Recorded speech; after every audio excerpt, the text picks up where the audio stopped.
welcome everyone to our house. I am so excited for you to meet and or hear again from my wife, Christina, who has taught me about love more than anybody else in the whole world. Mostly in the ways that I can love you better. And so I thought as we started this month talking about love and relationships, so much of what I was planning on talking about this week was either going to end up quoting you or referencing a way that you showed love to me. And so I decided, hey, why not let you speak for yourself and let the people hear wisdom straight from you. So I know talking on camera, doing this kind of stuff isn't your jam. And so thank you so much for doing this for me, for us. Yeah. So let's just get into it. First question. We're gonna deal with real life, people. In middle school, high school, what was dating like? Did you date in high school?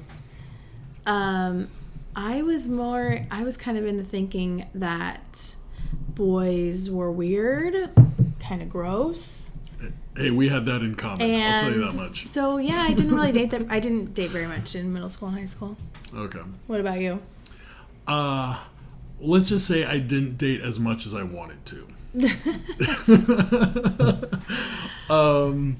Yeah, I mean, I can't remember a time in middle school and high school where if I wasn't like in a relationship, whatever that meant, there was in the back of my mind or actively trying to date somebody. My heart leads me in crazy directions. And so,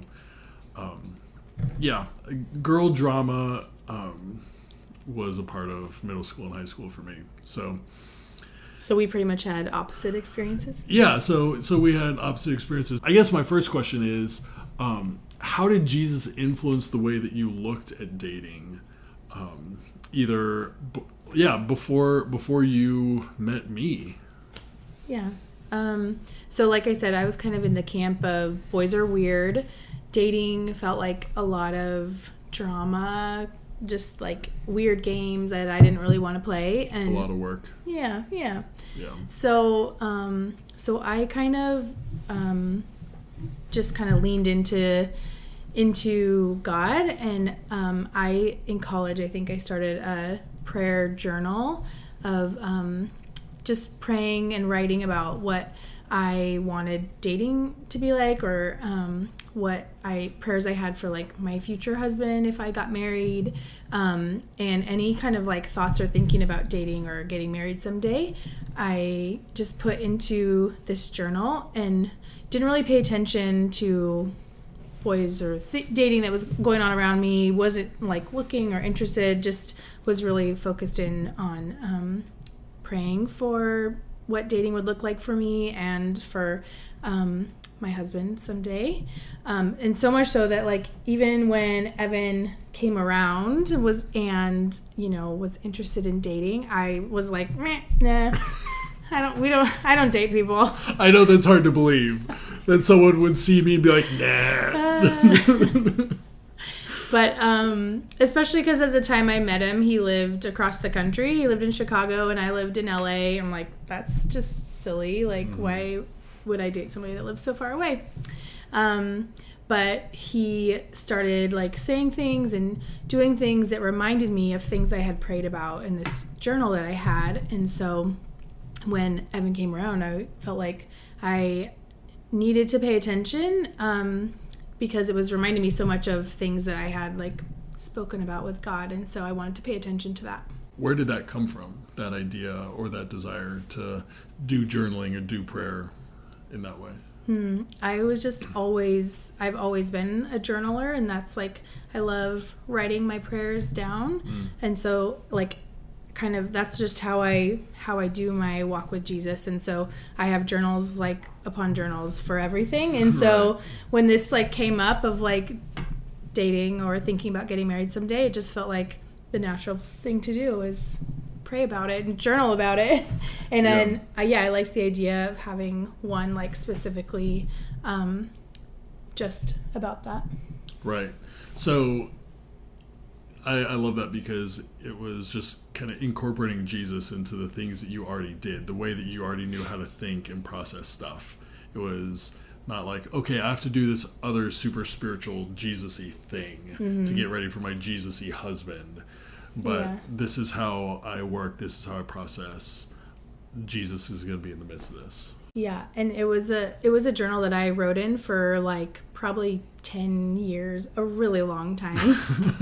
And not that I was like praying and hoping like to date all that time. I just like, as it came up, like prayers came to mind or things came to mind, then I would put it into this journal. And so it would be like, I'd write one day and then like 2 months later I'd write again. It wasn't like something I wrote in every day. It was just like if something came up in my like relationship with God or things I saw that I wanted to pray about concerning dating or marriage, then I went to this journal for that. So yeah, no, that's so good.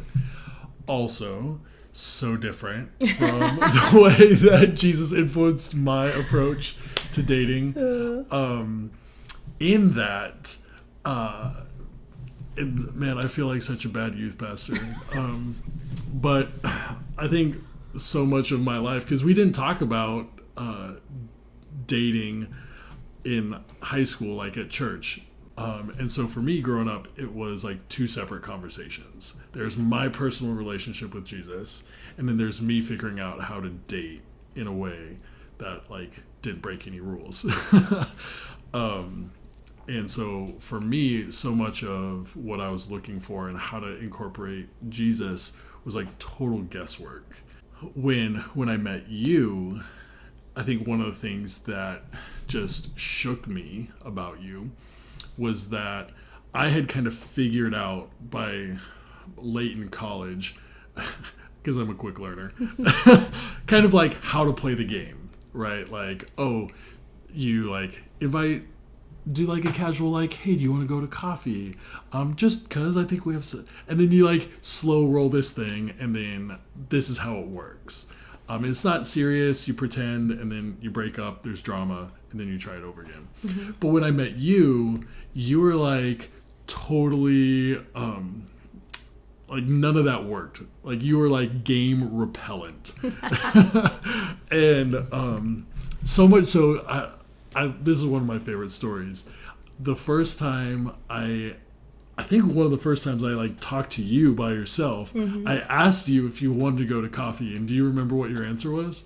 No. Okay, I remember because it was like crazy. We're walking in to a friend's house, and I said, "Hey, Christina." Oh, I thought I said no. I didn't say no. No, you did, but it was the way that you said no. Oh, okay. I was like, "Hey, Christina, would you like to go get coffee sometime? And just like, it'd be great to get to know you." And you said, "Who else is going?" See, I like wasn't even thinking. It wasn't even in my mind that like, oh yeah, maybe this guy might be wanting to like talk. Right. It's so funny. And so it was, it was so interesting learning how to incorporate my authentic following of Jesus into a relationship that was a world that was so artificial and so superficial.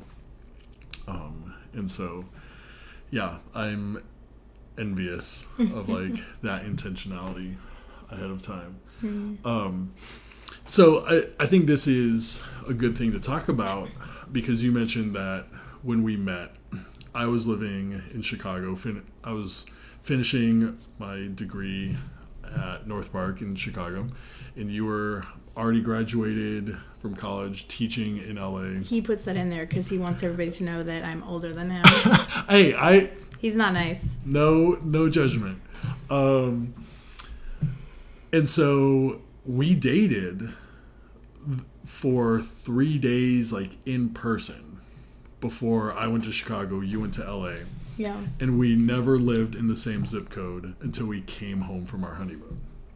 Yeah, weird. So crazy. And it ended up being about a year and a half.